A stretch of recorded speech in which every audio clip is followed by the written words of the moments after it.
Hi masters, for you మీకోసం ఛానల్కి స్వాగతం సుస్వాగతం. ముందుగా మన జగద్గురువైన బ్రహ్మర్షి పితామహ పత్రిజీ గారికి, మన గురుమాతకి నా ఆత్మ ప్రణామాలు మాస్టర్స్.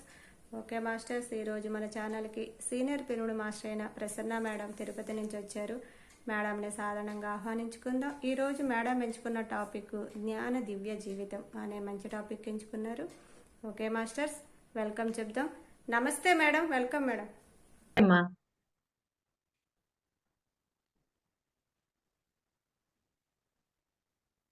ఈనాటి ఫర్ యూ ఛానల్ ద్వారా నన్ను నేను పరిచయం చేసుకుంటాను. నా పేరు ప్రసన్న అండి. మాది తిరుపతి. నేను వృత్తిరీత్యా ఉపాధ్యాయురాలిని. 2010లో అనారోగ్యంతో ధ్యానంలోకి రావటం జరిగింది. కానీ వచ్చిన తర్వాత ఆరోగ్యం కోసం కాదు ధ్యానం, మరెంతో గొప్ప జీవిత మార్గాన్ని అందించేటువంటి ఒక బ్రహ్మాస్త్రమని మరి గురువు గారి బోధనల ద్వారా తెలుసుకుని వారి మార్గంలో ప్రస్తుతం ఎంతో ఆనందమయ జీవితాన్ని జీవిస్తూ ఉన్నాం, మా కుటుంబం అంతా కూడా. ఈ సందర్భంగా మరి మన ఆరాధ్య దైవమైనటువంటి బ్రహ్మర్షి పితామహ పత్రిజీ గారికి అనంతకోటి ఆత్మ ప్రణామాలను సమర్పించుకుంటూ, ఈరోజు నా అనుభవ జ్ఞానంతో నేను తెలుసుకున్న జ్ఞానాన్ని మీ ముందుంచే ప్రయత్నం చేయాలని ఈ టాపిక్ ఎంచుకోవడం జరిగింది. మరి ధ్యాన దివ్య జీవితం ఏమిటి? ధ్యాన దివ్య జీవితం ముఖ్యంగా మనము మన ఆధ్యాత్మిక శాస్త్రంలో, భగవద్గీతలో కానీ ఇతర ఆధ్యాత్మిక శాస్త్రాల్లో కానీ ఒక శ్లోకం చెప్పినప్పుడు దానికి పదచ్ఛేదం చేసి ఆ తర్వాత తాత్పర్యాన్ని వివరిస్తారు, దానికి భాష్యం రాసిన వాళ్ళు. అలా నేను ధ్యాన దివ్య జీవితం అనే ఈ పదానికి పదచ్ఛేదం చేసి ఒక్కొక్క దాని గురించి టూకీగా చెప్పి ఆ తర్వాత సబ్జెక్ట్ లోకి వెళ్తాను. ధ్యానము, దివ్యము, జీవితం. ధ్యానము అంటే ఏంటి? మనందరికీ తెలిసిందే. ధ్యానము అంటే మరి పత్రి సార్ చెప్పింది శ్వాస మీద ధ్యాస. ఎందుకు శ్వాస మీద ధ్యాస పెట్టాలి? శ్వాస మీద ధ్యాస పెట్టినప్పుడే పరిపరి విధాల చంచలమైన మనస్సు నిశ్చలపడి మరి అందులోని ఆ చిత్తము చక్కగా శుద్ధి అవుతుంది. దీన్నే మనము మనోశుద్ధి అంటాం. కనుక ధ్యానం అంటే మనసును పరిశుద్ధం చేసి ఆత్మతత్వాన్ని అనుభవంలోకి తెచ్చేటువంటి ఒక అవగాహన కలిగించే అభ్యాసం అని నా అభిప్రాయం. తానే ఆత్మనని, ఆత్మే పరబ్రహ్మమని, ఆ పరబ్రహ్మమే అంతటా ఉన్నదని స్వయంగా తెలియజేసే అద్భుతమైన మార్గమే ఈ ధ్యాన మార్గం. మరి ఇంత గొప్ప మార్గాన్ని మనకు అందించిన మన గురువు గారు బ్రహ్మర్షి పత్రిజీ గారికి మనం ఏమిచ్చి రుణం తీర్చుకోగలం? ఈ మానవ జీవిత పరమ లక్ష్యమైనటువంటి ఆ మోక్ష మార్గానికి ఒక నాంది ధ్యానం. తెలుసుకుని ఆ మార్గంలో మనం వెళుతున్నందుకు మనందరము ఎన్నో ఎన్నో జన్మల పూర్వ జన్మల సుకృతం అనే చెప్పాలి ఈ మార్గం మనకు లభించటం. మరి రెండవ పదము దివ్యము. దివ్యము అంటే చాలా గొప్పది అని అర్థం. ఇంకా దివికి సంబంధించినది అన్న అర్థం కూడా వస్తుంది. దివి అంటే పరలోకం. అలాగే దైవీకమైనది అన్న అర్థం కూడా వస్తుంది. మరి మనం చూసినట్లయితే దివ్యము అన్న పదము దైవము అన్న పదాన్ని పోలి ఉంది. కాబట్టి దివ్యము అన్న పదానికి అత్యంత గొప్ప అర్థం అన్నది మనము ఇక్కడ అన్వయించుకోవాల్సిన అవసరం ఉంది. మరి జీవితం, మూడవ పదం జీవితం. జీవితం అంటే ఏంటి? మనం జీవితం అంటే మన కంటికి కనిపించే మన పుట్టుక చావుల మధ్య ఉన్నదే జీవితం అనుకుంటాం. కానీ ఇక్కడ 2 రకాల జీవితాలున్నాయండి. మొదటిది ఆత్మ జీవుడిగా ఒక శరీరాన్ని పొంది, ఈ భూమి పైన జన్మ తీసుకున్నప్పటి నుండి, ఆ శరీరాన్ని వదిలి వెళ్ళే వరకు గల కాలం. ఇది ఒక జీవితం. ఇది కనిపించే జీవితం. మనకు కనిపించేటువంటి జీవితం. ఇక రెండవది శరీరాన్ని వదిలిన తర్వాత అప్పటి నుండి మరొక శరీరాన్ని మనము పొందే వరకు గల కాలం. ఈ కాలము కనిపించని జీవితమే. మనకు కనిపించదు. భౌతిక శరీరంతో ఉన్నంత వరకు అది తెలియను కూడా తెలియదు చాలా మందికి. అలాంటి జీవితం ఒకటి ఉంటుంది అని. కనుక ఈ కనిపించే జీవితము, కనిపించని జీవితము ఈ రెండింటిలో ఉన్నటువంటి అంతరార్థాన్ని తెలుసుకుంటూ, మనం మన జీవితాన్ని సరిచేసుకుంటూ, ఏది దివ్య జీవితమో, ఆ దివ్య జీవితానికి మనం ఏం చేయాలి? మన తక్షణ కర్తవ్యం ఏంటి? పెద్దలు చెప్తూ ఉంటారు. దీపం ఉండగానే ఇల్లు చక్కబెట్టుకోవాలి అని. మరి ఆ దివ్య జీవితాన్ని పొందటానికి మనం ఏం చేయాలి అనే విషయాల్ని ఈరోజు తెలుసుకునే ప్రయత్నం చేద్దాం. మరి కనిపించే జీవితము ప్రాపంచిక జీవితం. కనిపించని జీవితం ఆధ్యాత్మిక జీవితం. ఇందాక చెప్పాను. ఈ భూమి మీద శరీరంతో ఉన్నంత వరకు ఉన్నది ప్రాపంచిక జీవితం. కనిపించేది. శరీరాన్ని వదిలి వెళ్లి మళ్ళీ ఇంకొక శరీరం తీసుకునేంత వరకు మనకున్న జీవితము ఆధ్యాత్మిక జీవితం. అదే కనిపించని జీవితం అని చెప్పాను. మీరు చక్కగా ఇది గుర్తుపెట్టుకుని దానిలో ఉన్నటువంటి ఆ తేడాని మనం తెలుసుకుందాం. మరి కనిపించే జీవితం ప్రాపంచిక జీవితం, కనిపించని జీవితం ఆధ్యాత్మిక జీవితం. కనిపించే జీవితము మాయకు వశమైనది. మాయ కమ్మేస్తుంది ఇక్కడ. జ్ఞానాన్ని ఉదయింప చేయకుండా మనలో ఈ మాయ అన్నది అజ్ఞానానికి దారి తీస్తూ ఉంది. కనుక ఈ కనిపించే జీవితం అంతా మాయకు వశమైపోయి మనల్ని ఎక్కడ వేసిన గొంగళి అక్కడే అన్నట్టుగా మన జీవితాల్ని దుఃఖమయం చేస్తూ ఉంది. మరి కనిపించని జీవితము సత్యానికి వశమైనది. అక్కడ సత్యం తప్ప మరొకటి లేదు. ఏమిటి సత్యము? ఎన్నటికీ నిత్యమైనదే సత్యము. ఎన్నటికీ నిత్యమైనది ఏది? నశింపు లేనిదే నిత్యమైనది. ఏది నశింపు లేనిది? ఆత్మే నశింపు లేనిది. మరి ఆత్మ అన్న సత్యానికి వశమైనదే ఆ కనిపించని జీవితం. మరి ఈ కనిపించే జీవితం అశాశ్వతం. శాశ్వతం కాదు. కనిపించని ఆ జీవితమే శాశ్వతమైనది. ఆ శాశ్వతమైన జీవితం కోసమే మనము మన ఈ అశాశ్వతమైన జీవితానికి వచ్చాం. ఈ అశాశ్వతమైన జీవితంలో ఆ శాశ్వతమైన జీవితం కోసం మనము పాటుపడాలి. మరి కనిపించే జీవితం మనకు పరస్థానమట ఇది. ఈ జీవితం మనకి పరస్థానం. కానీ కనిపించని ఆ జీవితమే మన స్వస్థానము. మన అసలైన స్థానము అదే. కానీ మనము ఇదే మన స్వంతం అనుకున్నట్టుగా నా ఇల్లు, నా పిల్లలు, నా భార్య, నా భర్త, నా ఆస్తులు, నా వారు, నా ఊరు ఇలా మనము అలా వాటికి బందీలమైపోయి కూర్చుని ఉన్నాం. ఇవేది మనది కాదు.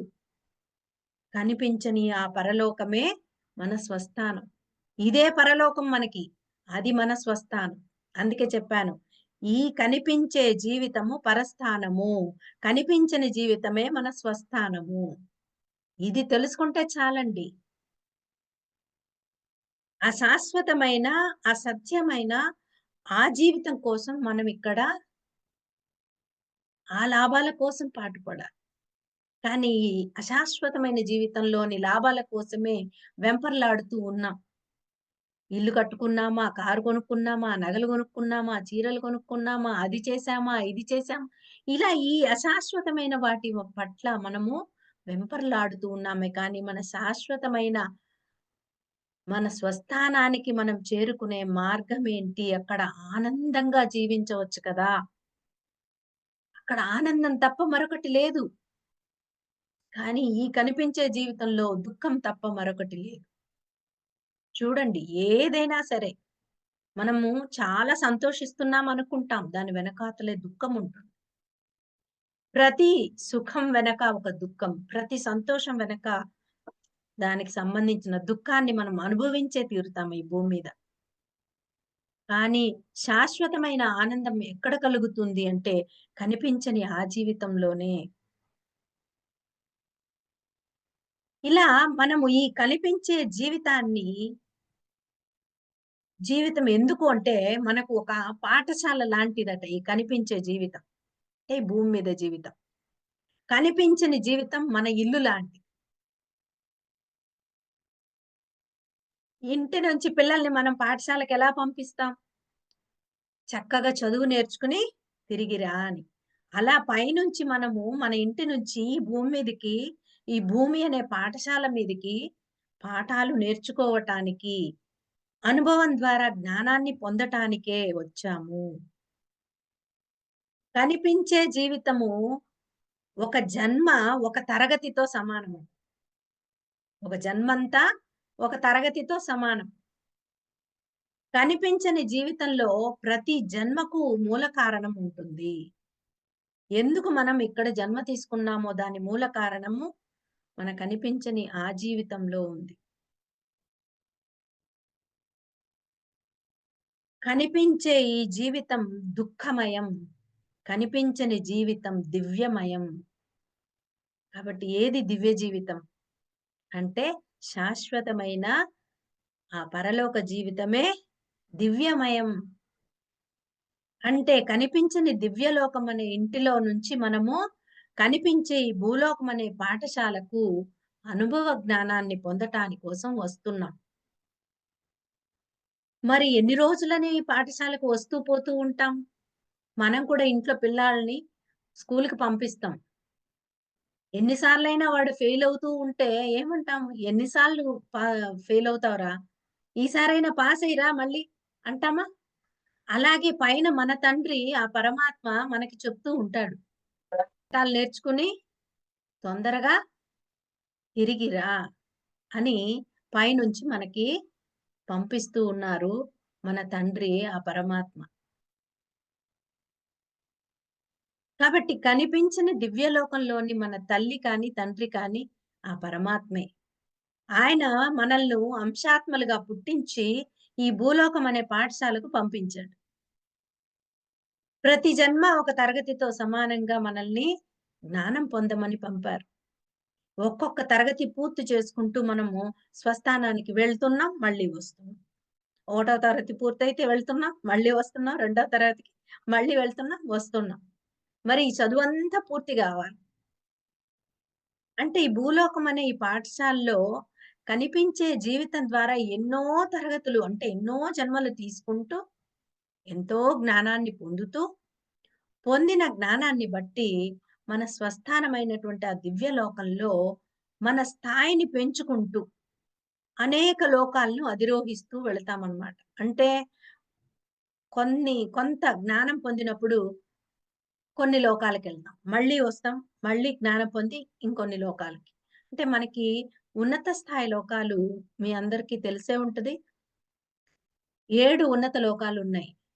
భూలోకం, భువర్లోకం, సువర్లోకం, జనాలోకం, మహాలోకం, తపోలోకం, సత్యలోకం. మరి ఈ లోకాలన్నిటికీ అర్హతను బట్టి వెళ్లి వస్తూ ఉంటాం. ముఖ్యంగా కొన్ని జన్మల వరకు భూలోకం, భువర్లోకం మాత్రం వెళ్లి తిరిగి వస్తూ ఉంటామట భూమి మీదకి. అంటే భువర్లోకం, సువర్లోకం. భువర్లోకం అంటే పాపం చేసిన వారు ఆ భువర్లోకంలో శిక్ష అనుభవించి, చేసిన పుణ్యాలకి సువర్లోకంలో అంటే స్వర్గలోకంలో భోగాలు అనుభవించి, మళ్ళీ ఈ భూమి మీదకే వస్తూ ఉంటారు. మరి కొన్ని జన్మల తర్వాత జ్ఞానం పొందుతూ, పొందుతూ కొంత మంచి పనులు ఎక్కువగా చేస్తూ, కొంత జ్ఞానాన్ని పెంచుకుంటూ ఉన్నప్పుడు, ఆ తరువాత జనాలోకంలోకి కొన్ని జన్మల తర్వాత వెళ్ళడము, మళ్ళీ రావడం. ఆ తర్వాత మహాలోకానికి కొన్ని జన్మల తర్వాత వెళ్ళడము, మళ్ళీ తిరిగి రావడం. ఆ తర్వాత ధ్యానం చేస్తూ చక్కగా ధ్యాన మార్గంలోకి వచ్చిన తర్వాత వెళ్ళే లోకం తపోలోకం. అందుకే తపస్సు అంటే తపోలోకం అనేది అదే అన్నమాట. అయినా కూడా మనకి మన దివ్య లోకానికి వెళ్ళటం లేదు మనం. తపోలోకం అయిపోయింది. మళ్ళీ సత్యలోకం. అదే బ్రహ్మలోకం అని కూడా అంటారు. అక్కడే బ్రహ్మ సృష్టి జరుపుతూ ఉంటారు. అది చిట్ట చివరి లోకం అన్నమాట. దానిని కూడా దాటాలట మనం. దానిని దాటినప్పుడే మనకి మళ్ళీ ఈ భూమి మీదకి వచ్చే పని ఉండదు. ఈ దుఃఖమయమైన జీవితాన్ని అనుభవించే అవసరము ఉండదు. అక్కడంతా ఆనందమే, అంతా సంతోషమే. ఆ పరమాత్మ స్థాయికి మనం ఎదిగి ఆయనతో సమానంగా మనము అక్కడ జీవించడము. అదే దివ్య జీవితము. చూసారా? కాబట్టి మనం పొందిన జ్ఞానాన్ని బట్టి మన స్వస్థానమైన ఆ దివ్య లోకాలలో మన స్థాయిని మనం పెంచుకుంటూ అనేక లోకాలకు వెళ్తూ వస్తూ అక్కడ స్టేజ్ బై స్టేజ్ ఇంప్రూవ్ అవుతూ వెళ్తామన్నమాట. కాబట్టి దానికి ఈ భూమి మీదనే మనము ఈ భౌతిక జీవితంతోనే అనుభవ జ్ఞానాన్ని పొందవలసింది. కాబట్టి ఇది కూడా ఏం తక్కువైనది కాదు. ఈ భూమి ఉంటేనే, ఈ భూలోకంలో ఈ మానవ జన్మ తీసుకుంటేనే ఆ ఎదుగుదల. ఈ మిగతా లోకాల్లో ఉన్నటువంటి అనేక మంది దేవతలు కూడా మానవ జన్మ తీసుకోవాలని ఉవ్విళ్ళూరుతూ క్యూ కట్టున్నారంట. ఎందుకు ఈ మానవ జన్మ తీసుకుంటేనే ఆ సత్యలోకాన్ని దాటి ఆ పరమపదాన్ని పొందగలరు. లేకపోతే ఇంకా ఆ కింది స్థాయి లోకాల్లోనే వాళ్ళు దేవతలుగా ఉండిపోతారు. అది కూడా మళ్ళీ జన్మకు కారణమవుతుంది. కాబట్టే ఇక్కడ మన తండ్రి అయిన పరమాత్మ స్థాయికి మనము జ్ఞానాన్ని పొంది పరిపూర్ణులమైతే తప్ప మనము ఆ పరమపదాన్ని చేరుకోలేము. ఈ విషయాన్ని భగవద్గీతలో శ్రీకృష్ణ పరమాత్మ 8వ అధ్యాయం అక్షర పరబ్రహ్మ యోగంలో 16వ శ్లోకంలో చక్కగా వివరించారు. ఏమిటి ఆ శ్లోకం? ఆ బ్రహ్మ భువనాల్లోక పునరావర్తినోర్జున మాముపేత్యతు కౌంతేయ పునర్జన్మ న విద్యతే. అంటే అర్జున, బ్రహ్మలోక పర్యంతం ఉండే లోకాలన్నీ తిరిగి తిరిగి వచ్చేవే. అంటే ఆ లోకాలకెళ్తే మళ్ళీ భూమి మీదకి రావలసిందే ఖచ్చితంగా. కానీ నన్ను చేరుకున్నట్లయితే మాముపేత్యతు కౌంతేయ, నన్ను చేరుకున్నట్లయితే ఇక పునర్జన్మ అనేది లేదు అని శ్రీకృష్ణ పరమాత్మ చెప్పడం జరిగింది. చూసారా? అంటే శ్రీకృష్ణ పరమాత్మ ఎక్కడ ఉన్నారు అంటే, ఈ బ్రహ్మలోకాల్లాంటి అనేకమైనటువంటి ఉన్నత లోకాలు దాటి దానికి అవతల పరమపదంలో ఆయన ఉన్నాడు పరమాత్మగా. ఈ సృష్టికర్త, పరబ్రహ్మ, నిరాకార నిర్గుణుడైనటువంటి అనంత చైతన్య శక్తి స్వరూపుడు. ఆ భగవంతుడు ఎక్కడ ఉన్నారో ఆ పరమ పదంలో శ్రీకృష్ణ పరమాత్మ కూడా ఉన్నారు. అంటే ఆయన కూడా మనలాగే మానవ జన్మ తీసుకొని అనేక జన్మల్లో ఆయన ఆ జ్ఞానాన్నంతా పొంది చిట్ట చివర ఆయన కూడా ఆ పరమపదం చేరుకున్నాడు. కనుకనే ఆయన అక్కడ చెప్తున్నాడు. నేను అంటే ఇక్కడ శ్రీకృష్ణ పరమాత్మ ఆ పరమాత్మను ఉద్దేశించి చెప్పడం. ఆ పరబ్రహ్మ ఎవరైతే ఉన్నారో ఆయన రిప్రజెంటేటివ్‌గా శ్రీకృష్ణుడు చెప్పడం ఇక్కడ. నేను ఉన్నటువంటి లోకానికి అంటే ఆ పరమపదం చేరుకుంటే మరల పునర్జన్మ ఉండదు అని శ్రీకృష్ణ భగవానుడు అర్జునునికి చెప్పడం జరిగింది. అంటే భూమి మీద తిరిగి జన్మించవలసిన పని లేదు అని ఆయన నోటి వెంటే మనము తెలుసుకున్నాం. అలా పరమాత్మగా ఉన్న ఆ పూర్ణాత్మ తన ప్రతి అంశాత్మకు ఒక లక్ష్యాన్ని నిర్దేశించి ఈ భూమి మీదకి పంపిస్తాడు. అంటే అంశాత్మలైన మనము ఎక్కడికి చేరుకోవాలి చిట్ట చివరన అంటే పరమపదం చేరుకోవాలి. అదే అందరి జీవిత లక్ష్యం కూడా. దాన్నే మనము ముక్తి, మోక్షం అని రకరకాల పేర్లతో పిలుచుకుంటాం. కానీ ఈ భూమి మీద మానవ జన్మ తీసుకున్న ప్రతి మనిషి ఖచ్చితంగా ఆ స్థాయిని పొంది తీరాలి. తీరుతారు. ఖచ్చితంగా. దానికి మార్గమే ఈ అద్భుతమైన ధ్యానము. మరి ఆ పరమపదం ఎవరు చేరుకోగలరు? అసలు పరమపదంలో ఎవరుంటారు? అంటే పూర్ణాత్మలే ఉంటాయి. అంటే పూర్ణాత్మకే పరమపదం చేరుకునే అర్హత లభిస్తుంది. కనుక ఎవరైనా సరే పూర్ణాత్మగా కావలసిన వారే. పూర్ణాత్మగా తయారవ్వాల్సిందే. అదే ప్రతి ఒక్కరి జీవిత లక్ష్యం కూడా అనేది మనము చక్కగా తెలుసుకోవాలి. మరి పరమపదం అనే మన స్వస్థానాన్ని చేరుకోవాలంటే దానికి కావలసిన అర్హతను కూడా మనము పొందాల్సి ఉంటుంది. ఆ అర్హత పొందటానికి చక్కటి అవకాశం ఈ మానవ జన్మయే. ఇందాక చెప్పినట్టు మానవ జన్మ అనేది దుర్లభమైనది అంటూ ఉంటారు అందరూ. దుర్లభము అంటే లభించడం చాలా కష్టం. మరి అంత కష్టపడి ఈ మానవ జన్మను తెచ్చుకొని మనం దీన్ని ఖానా పీనా సోనాకి ఉపయోగించుకుంటే ఏమైనా అది మంచి పనేనా? అది బుద్ధిమంతుల లక్షణమేనా? మనం ఖానా పీనా సోనాకొచ్చామా? కాదు. ధ్యాన సాధన చేస్తూ, జ్ఞానాన్ని పొందుతూ,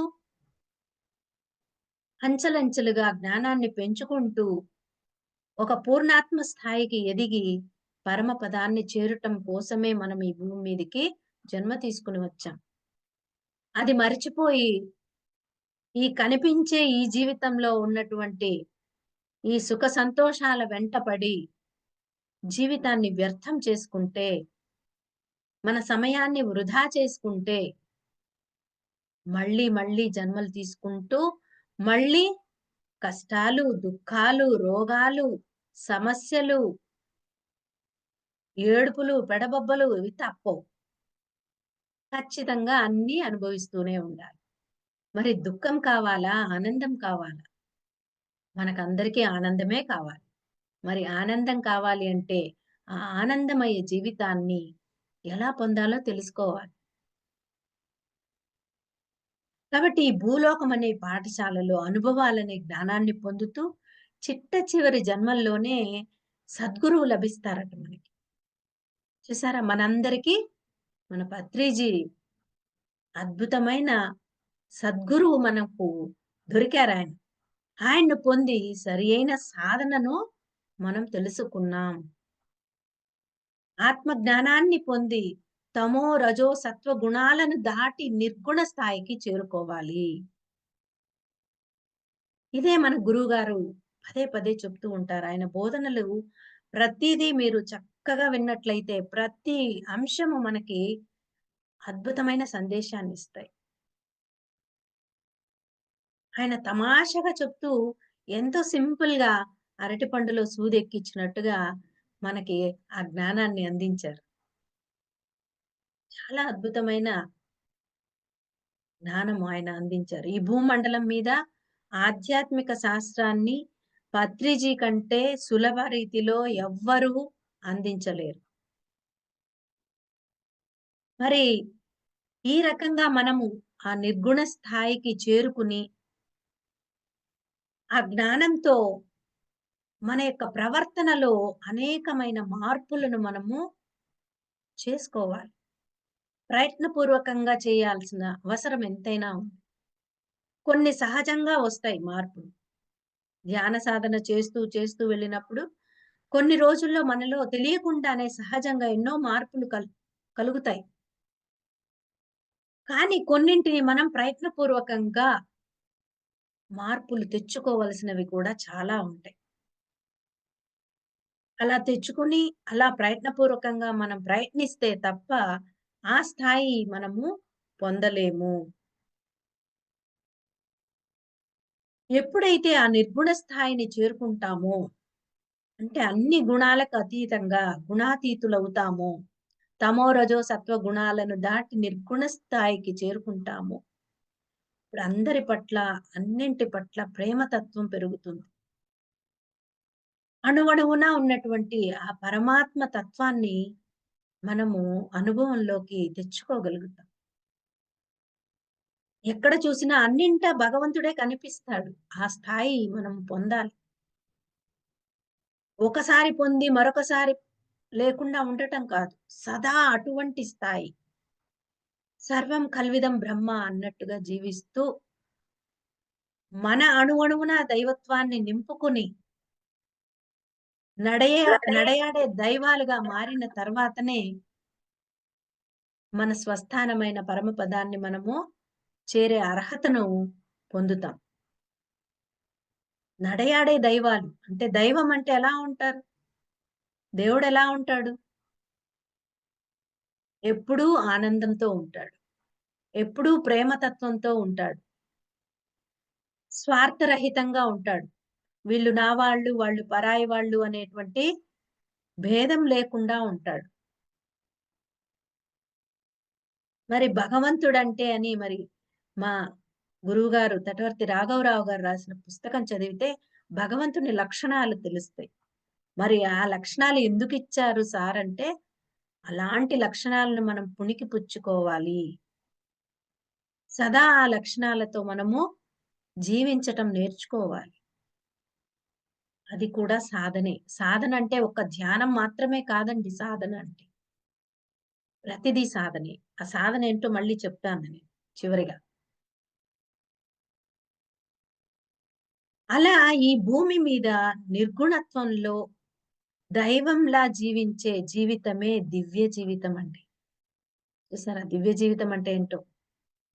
దివ్య జీవితం అంటే నిర్గుణత్వంలో దైవంలాగా ఈ భూమి మీద మానవులు జీవిస్తే ఆ మానవుని జీవితం దివ్య జీవితం. ఆ జీవితం కోసమే మన గురువుగారు పత్రిజీ మనలను ఈ మార్గంలో అద్భుతంగా నడిపించారు. ఎంతో జ్ఞానాన్నిచ్చారు. అద్భుతమైనటువంటి శ్వాస మీద ధ్యాస అనే బ్రహ్మాస్త్రాన్ని మనకు అందించారు. మరి అటువంటి దివ్య జీవితాన్ని సాధించాలంటే మనం చేయవలసిన తక్షణ కర్తవ్యం ఏంటి? ఆచరించాల్సిన కర్మలు ఏవి? మన ప్రవర్తన ఏ విధంగా మార్పు చెందాలి? ఇవన్నీ తెలుసుకోవాలి. అలా తెలుసుకోవాలంటే మొదట శుద్ధ సాత్విక శాకాహారం, అనునిత్య ధ్యాన సాధనే మన తక్షణ కర్తవ్యంగా మనము ముందుకు వెళ్ళాలి. అంటే శుద్ధ సాత్విక శాకాహారం తీసుకుంటూ ధ్యాన సాధన చేయటమే తక్షణ కర్తవ్యం. అనునిత్య ధ్యాన సాధన ప్రతిరోజు క్రమం తప్పకుండా మరి ఆహార విషయంలో కూడా చాలా జాగ్రత్తలు పాటించాలి. మరి తటవర్తి రాజ్యలక్ష్మి అమ్మ చెప్తారు ఆహార నియమాలు అని చెప్పి. అవైతే అద్భుతమైనటువంటి మార్పు తీసుకొస్తుంది మనకి. ఆహార నియమాలు పాటించాలి. లేకపోతే సాధనలో ముందుకి వెళ్ళలేం. ఆ దివ్య జీవితాన్ని పొందలేం. కాబట్టి మొట్టమొదటిది శుద్ధ సాత్విక శాకాహారము, అనునిత్య ధ్యాన సాధన. మరి రెండవది అజ్ఞానాన్ని తొలగించుకునే కర్మలను చేయాలి. అవేంటో మళ్ళీ చెప్తాను. ఇక మూడవది ధ్యాన సాధన చేస్తూ అజ్ఞానాన్ని తొలగించుకునే కర్మలను ఆచరించినప్పుడు ఖచ్చితంగా మన ప్రవర్తనలో అద్భుతమైన మార్పు చోటు చేసుకుంటుందండి. ఇలా ఈ మూడింటిని ఒక్కొక్క దాన్ని మనము చక్కగా విశ్లేషించుకుంటూ ఆ దివ్య జీవితాన్ని ఏ విధంగా పొందవచ్చో తెలుసుకునే ప్రయత్నం చేద్దాం. మొట్టమొదటిది అనునిత్య ధ్యాన సాధన. మన గురువు గారు మనకి ఒక అద్భుతమైన ఆత్మ సాధన అనే ధ్యానాన్ని అందించారు. ఏమిటది? ధ్యానం అంటే శ్వాస మీద ధ్యాస. ఎంతో చక్కగా వారు మనకి తెలియజేశారు ఆ విషయాన్ని. ఆయన చెప్పిన విధంగా ఎవరైతే శ్వాస మీద ధ్యాస మార్గంలో ధ్యానాన్ని ఆచరిస్తారో, వారు అత్యంత సులభంగా, చాలా తొందరగా దివ్య జీవితాన్ని పొందగలరు.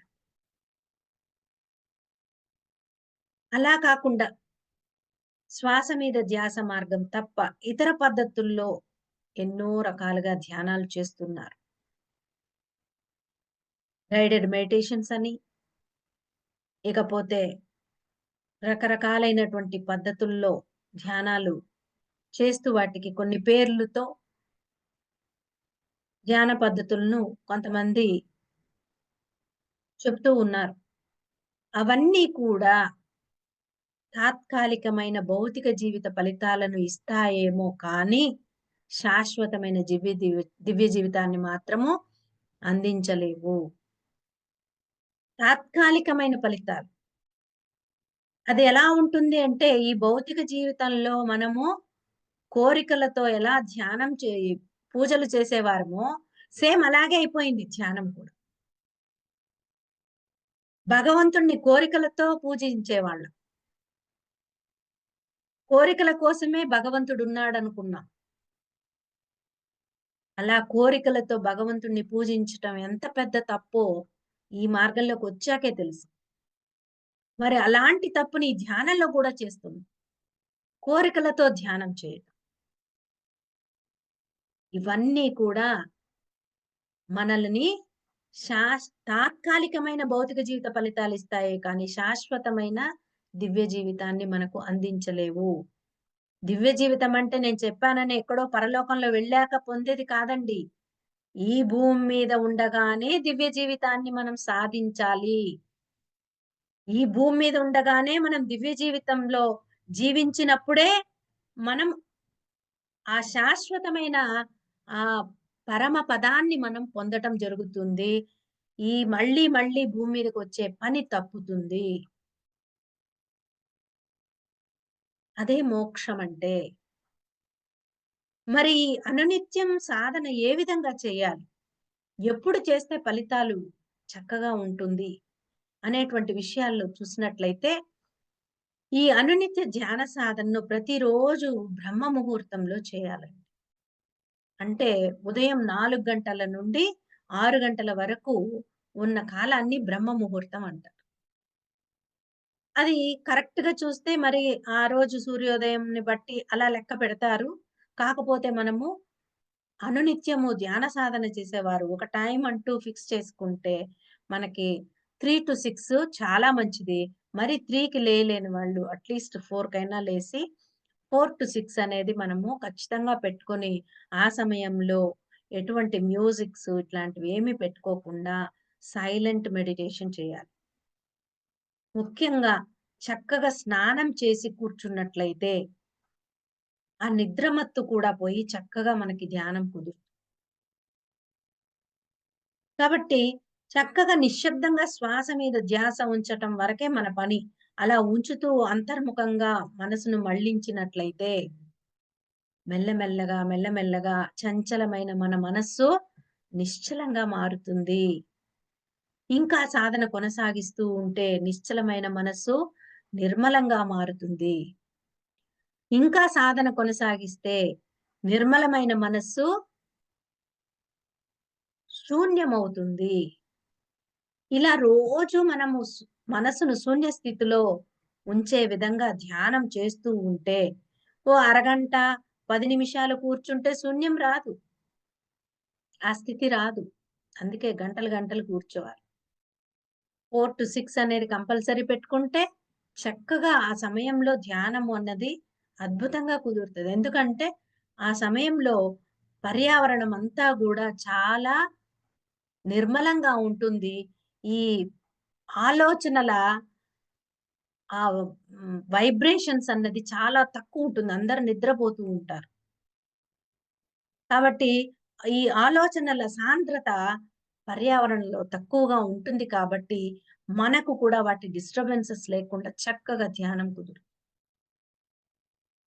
ఇంకా సాధన కొనసాగిస్తూ ఉంటే ఆ శూన్యమైన మనస్సు ఒకానొక స్థితిలో పరిశూన్య స్థితికి చేరుకుంటుంది. మరికొన్ని రోజులకి పరిశూన్య స్థితి నుంచి మహాపరిశూన్య స్థితికి చేరుకుంటుంది. అలా మహాపరిశూన్య స్థితికి చేరుకోవటం ద్వారా మనలో ఉన్నటువంటి అనేక మాలిన్యాలు, చెడు అంతా కూడా సహజంగా తొలగిపోతాయి. మనం ప్రయత్నం చేయకుండానే మనలో నుంచి మన చెడు అంతా గూడా వెళ్ళిపోతుంది. అలాగే జ్ఞానాగ్ని కర్మ దగ్ధానాం అన్నారు శ్రీకృష్ణ భగవానుడు. జ్ఞానమనే అగ్నిలో కర్మలు దగ్ధమైపోతాయి. మరి అలా గంటలు గంటలు ధ్యానం చేస్తూ ఉంటే మనకు ఆ మహాపరిశూన్య స్థితిలో అనంతమైనటువంటి ఆత్మజ్ఞానం కలిగి ఆ కర్మలు గూడా దగ్ధమయ్యే పరిస్థితి మనకి కలుగుతుందనమాట. కర్మలుంటే మళ్ళీ జన్మ తప్పదు. కర్మ ఉంటే జన్మ. కాబట్టి కర్మలు దగ్ధమైపోతే మళ్ళీ జన్మ ఎలా ఉంటుంది? సహజంగా మనలో మార్పు వస్తుంది. ఆ నిర్గుణ స్థితి కూడా మనలో కలుగుతుంది. అంటే ధ్యానం ద్వారా మనం పొందవచ్చు. ఒక్క ధ్యానమే సరిపోతుందా? అంటే మనం ధ్యానం నుంచి లేచాక 6 గంటలకు లేచేస్తాం. మళ్ళీ మన భౌతిక జీవితంలో పడిపోతాం. మన భౌతిక జీవితంలో పడినప్పుడు ఉద్యోగరీత్యా, కుటుంబ రీత్యా అనేకమైనటువంటి సంఘటనలు ఏర్పడుతూ ఉంటాయి. సమస్యలు వస్తూ ఉంటాయి. వీటన్నిటి వల్ల మళ్ళీ మనస్సు, బుద్ధి అన్నది కొంత భౌతికమైనటువంటి విషయాల పట్ల అది డైవర్ట్ అవుతూ ఉంటుంది.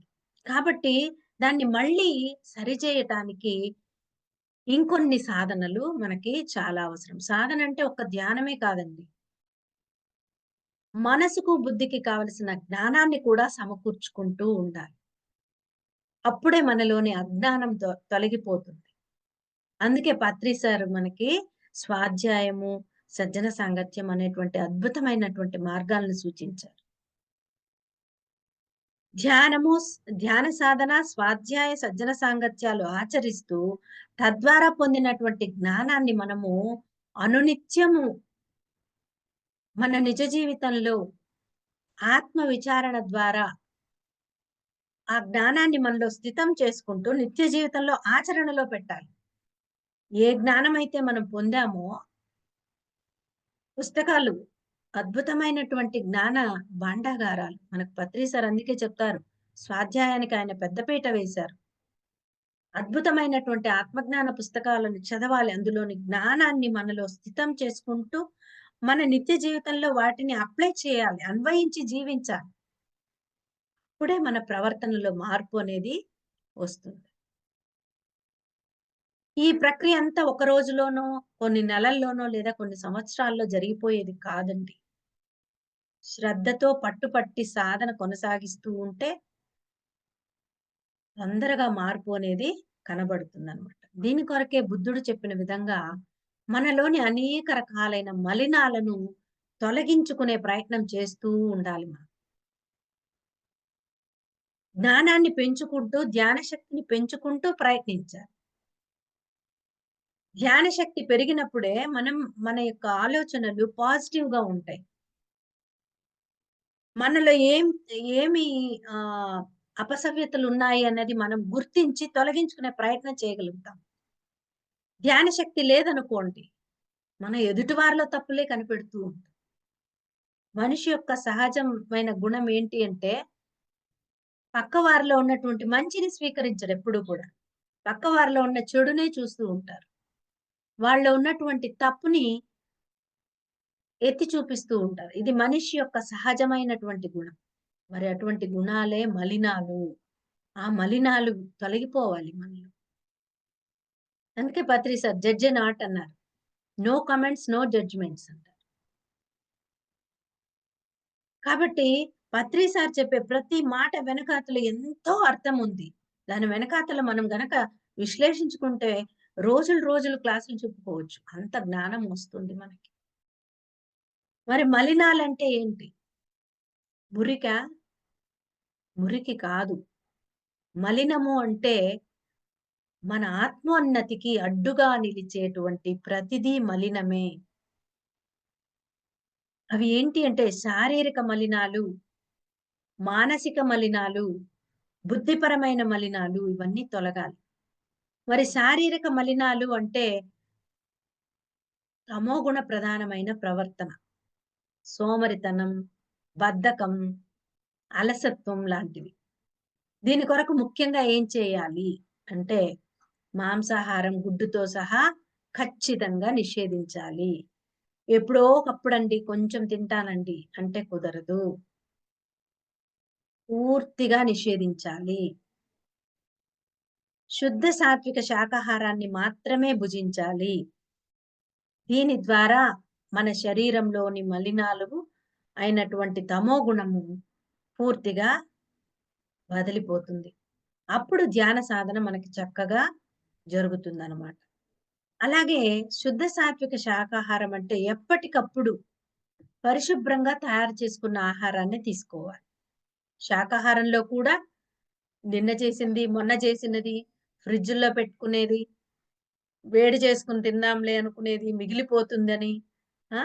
అలాంటివి కాకుండా ఎప్పటికప్పుడు పరిశుభ్రంగా, ఫ్రెష్‌గా చేసుకున్నటువంటి శాకాహారం భుజించాలి. అలాగే ఘాటైన మసాలాలు, వెల్లుల్లి, పుట్టగొడుగులు ఇలాంటివి లేకుండా ఉండేటువంటి ఆహారాన్ని భుజించాలి. దీనివల్ల మనకు శరీర శుద్ధి కలుగుతుంది. శరీరం అన్నది శుద్ధి జరుగుతుంది. ఆహారము ఏదైతే తింటామో అది జీర్ణమై రసాలుగా మారి మన శరీరంలో అణువణువున వెళ్లి చేరుతుంది. అది మన యొక్క ప్రవర్తనకు కూడా అది దారి తీస్తుంది. మనసును కూడా ప్రభావితం చేస్తుంది. కాబట్టి ఆహార నియమాలను చాలా చాలా జాగ్రత్తగా మనము పాటించాలి. కాబట్టి ఆహార నియమాలతో పాటు చక్కగా ధ్యాన సాధన చేసినట్లయితే మనసులోని మాలిన్యాలన్నీ తొలగిపోతాయి. అంటే మనలోని రజోగుణం కూడా తొలగిపోతుంది. మరి అలాగే శుద్ధ సాత్విక శాకాహారము, ధ్యాన సాధనతో పాటు స్వాధ్యాయం చేస్తే మన బుద్ధి శుద్ధి అవుతుంది. బుద్ధికేం కావాలి? జ్ఞానం కావాలి. ఎటువంటి జ్ఞానం కావాలి? ఆత్మ జ్ఞానాన్ని అందించేటువంటి పుస్తకాలు చదవడం ద్వారా, ఆ జ్ఞానం ద్వారా మన బుద్ధి శుద్ధి అవుతుంది. అంతవరకు ఉన్న అజ్ఞానము మెల్లమెల్లగా తొలగిపోతుంది. కారణమేంటి? స్వాధ్యాయం ద్వారా ఎంతో ఉన్నత ఆత్మ జ్ఞానాన్ని మనం తెలుసుకుంటాము. మన బుద్ధిలో ఉండేటువంటి అపసవ్యతల్ని మనము సరిచేసుకుంటాము. తద్వారా బుద్ధి శుద్ధి అవుతుంది. కాబట్టి స్వాధ్యాయం ద్వారా ఎన్నో తెలియని ఆత్మజ్ఞాన విశేషాలను మన బుద్ధికి అందించడం ద్వారా బుద్ధి వికసిస్తూ ఉంటుందన్నమాట. అలాగే సత్వగుణంలోని అపసవ్యతలను కూడా తొలగించుకోవచ్చు. అంటే సత్వగుణం అంటే మంచిదే కదండీ! మంచి గుణమే కదా! అని అందరికీ డౌటొస్తుంది. కానీ అందులో కూడా అపసవ్యతలుంటాయి. అజ్ఞానమనే అపసవ్యత. అంటే భగవంతుని గురించి కొంతవరకు తెలుసుకుంటారు. ధర్మ మార్గంలో జీవిస్తారు. కానీ ధ్యాన, స్వాధ్యాయ మార్గాల ద్వారా భగవంతుని గురించి పరిపూర్ణంగా తెలుసుకుంటారు.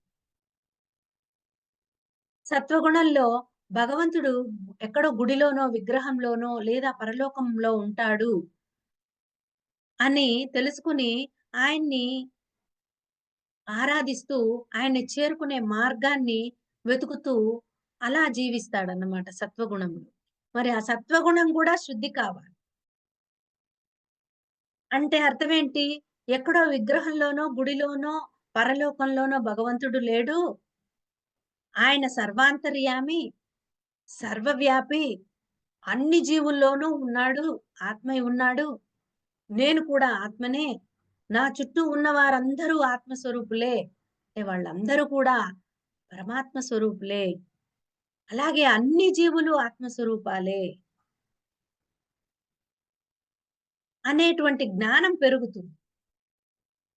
అలా పెరిగినప్పుడే బుద్ధి శుద్ధి అయ్యి వికసిస్తుంది.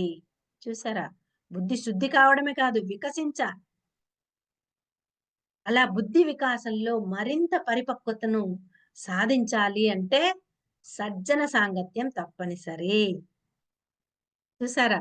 గురుగారు మనకి ఎంత బాగా ఇచ్చారు అన్ని వరుసగా. ఎందుకు సజ్జన సాంగత్యం అంటే మానవ జీవితానికి ఇది చాలా అత్యంత ఆవశ్యకమైనటువంటి ప్రక్రియ. ఆది శంకరాచార్యుల వారు చెప్తారు. ఈ సంసారం అనే సాగరాన్ని దాటటానికి ఉపయోగపడే నావ లాంటిదే సజ్జన సాంగత్యము అని.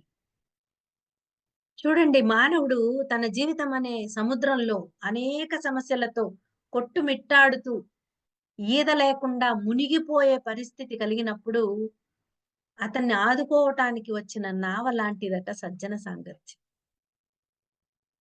అంటే సజ్జన సాంగత్యం ద్వారా మనలో ఉన్నటువంటి అనేక సమస్యలకు పరిష్కారం లభిస్తుంది. మనలో ఆత్మస్థైర్యాన్ని నింపుతుంది. ఈ సజ్జన సాంగత్యం ద్వారా సాధకులు జ్ఞానంతో పాటు అనేక జీవిత సత్యాలను తెలుసుకోవడం జరుగుతుంది. తద్వారా వాళ్ళ యొక్క బుద్ధి వికాసంతో పాటు పరిపక్వత కూడా కలుగుతుంది. పరిపక్వత కావాలి. పరిపూర్ణత్వం రావాలి. ఇలా ధ్యానము, శాకాహారము, స్వాధ్యాయము, సజ్జన సాంగత్యం ద్వారా శారీరక మలినాలను, మానసిక మలినాలను, బుద్ధిపరమైన మలినాలను తొలగించుకొని మనోబుద్ధులలో పరిపక్వతను సాధించినప్పుడు మానవుని ప్రవర్తన సహజంగా మారిపోతుందండి. ఎవ్వరొచ్చి కూర్చోబెట్టి మార్చాల్సిన పనే లేదు. సహజంగా మారిపోతుంది. అతని జీవితంలో అతను పొందినటువంటి జ్ఞానం ద్వారా అజ్ఞానం తొలగిపోయి సరియైన ప్రవర్తన రీతులతో జీవితాన్ని చాలా ధర్మబద్ధంగా జీవిస్తాడు. తాను ఈ భూమి మీదకి ఏ పని మీద వచ్చాడు అని తెలుసుకొని జ్ఞానవంతంగా జీవిస్తాడు. తన జీవితంలో జరిగే ప్రతి సంఘటన తన ఎదుగుదల కోసమే అనేటువంటి చక్కటి అవగాహనను పొందుతాడు.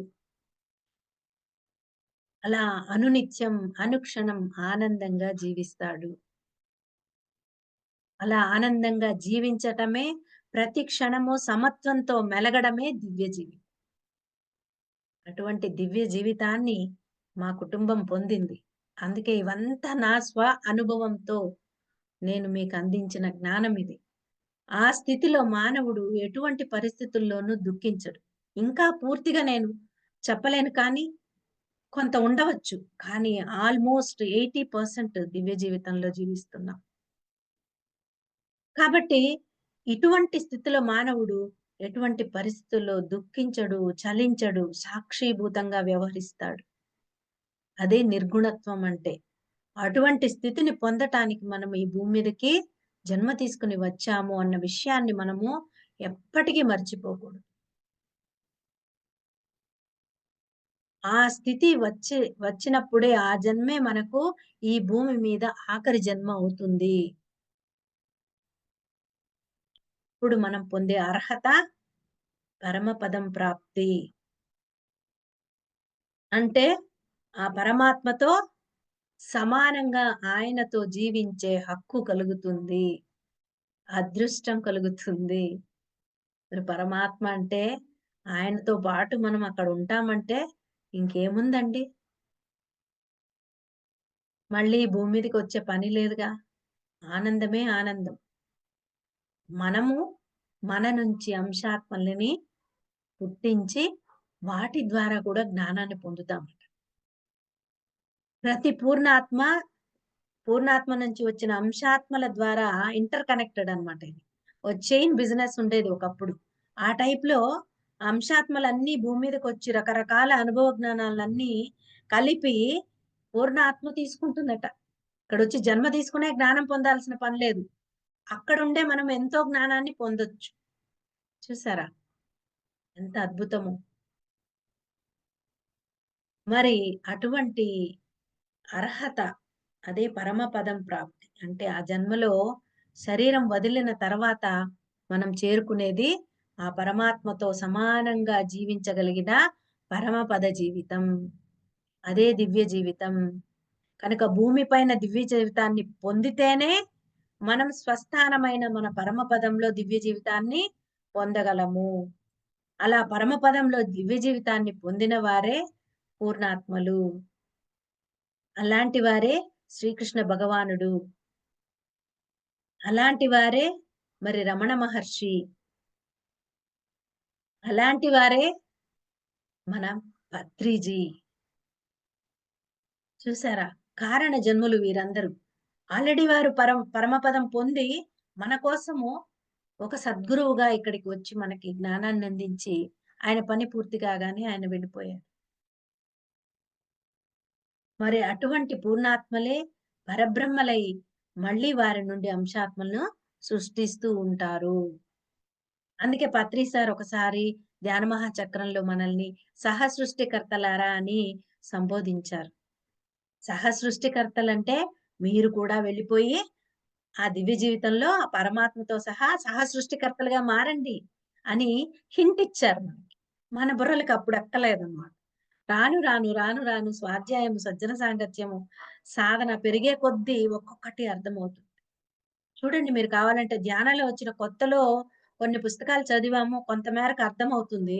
ఒక 6 మంత్స్ తర్వాత మళ్ళీ చదివితే దానిలో మరింత ఎక్కువగా జ్ఞానం మనకి లభిస్తుంది. దానికి కారణము మన ఆత్మస్థితిలో ఎదుగుదల. మన బుద్ధి పరిపక్వంగా దాన్ని స్వీకరిస్తూ ఉంది.